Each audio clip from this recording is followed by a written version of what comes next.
Notice how praise from a friend feels good for maybe 5 seconds, but criticism from someone who dislikes you stays trapped inside your head for 5 years. Think about the last time you walked into a room full of people. 10 of them smiled at you, greeted you warmly, and genuinely enjoyed your presence. But one person, just one, gave you a cold look, barely acknowledged you, and turned away. Whose approval did your mind immediately start chasing? It makes no rational sense. Logic tells us to invest our energy into the people who respect us, support us, and make us feel safe. Yet our minds consistently bypass the people who love us and instead become utterly obsessed with the few who don't. You try to convince yourself that you don't care. You tell yourself their opinion doesn't matter. But at 2 a.m., when the rest of the world is asleep, your brain replays that single cold interaction on a loop. You dissect their words, analyze their facial expressions, and mentally draft clever responses to arguments that never even happened. Why does the human mind do this? Why are we wired to crave the validation of the very people who treat us like we are invisible? Understand this bizarre obsession.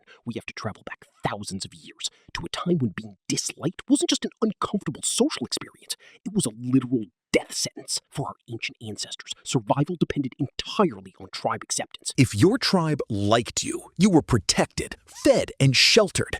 But if a member of your tribe disapproved of you, it signaled danger. Disapproval was the first step toward rejection, and rejection meant being cast out into the wilderness to face predators alone. Because of this, evolution built an alarm system inside your brain. It's a primitive threat detector that views social rejection not as an opinion, but as an active survival crisis. When someone likes you, your brain registers safety and quickly moves on. But when someone dislikes you, your brain treats it like a flashing red siren. It forces you to fixate on that person, analyze them, and find a way to win them over.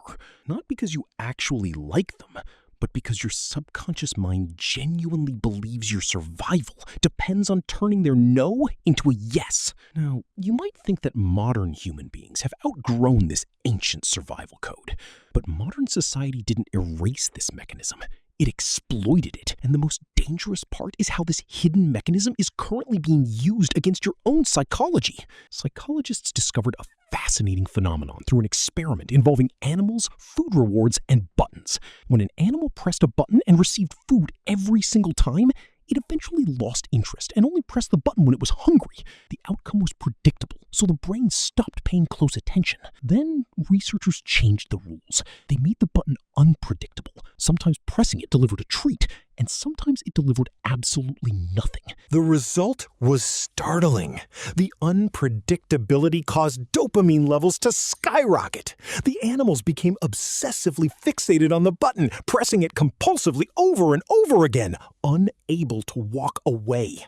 This exact psychological glitch is called intermittent reinforcement, and it is the precise reason why cold, unpredictable people become so addictive to your brain. When someone gives you consistent affection, your brain treats it like the first button. It's warm, reliable, and predictable, so your dopamine levels remain stable. But when someone gives you mixed signals, ignoring you one day and giving you a tiny breadcrumb of attention the next, your brain gets hooked on the gamble. You aren't actually falling for the person. You are falling for the uncertainty. Every time a distant, critical person gives you even the slightest nod of approval, your brain experiences a massive spike of dopamine.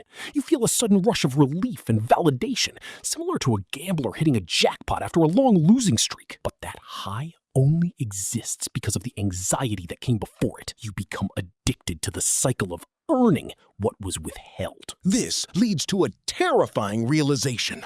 Most of the time, we don't actually care about the person whose validation we are chasing. We don't even like them. What we are actually fighting for is the restoration of our own fragile ego. When someone rejects you or dislikes you, it creates a painful tear in your self-image. It introduces a dangerous thought.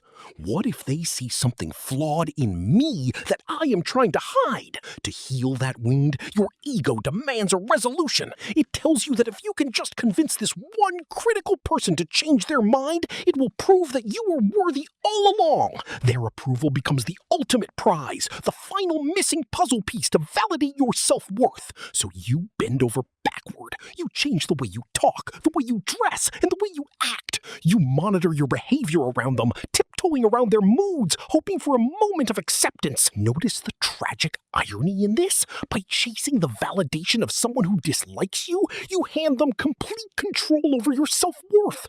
You place your value inside the hands of the person least qualified to hold it.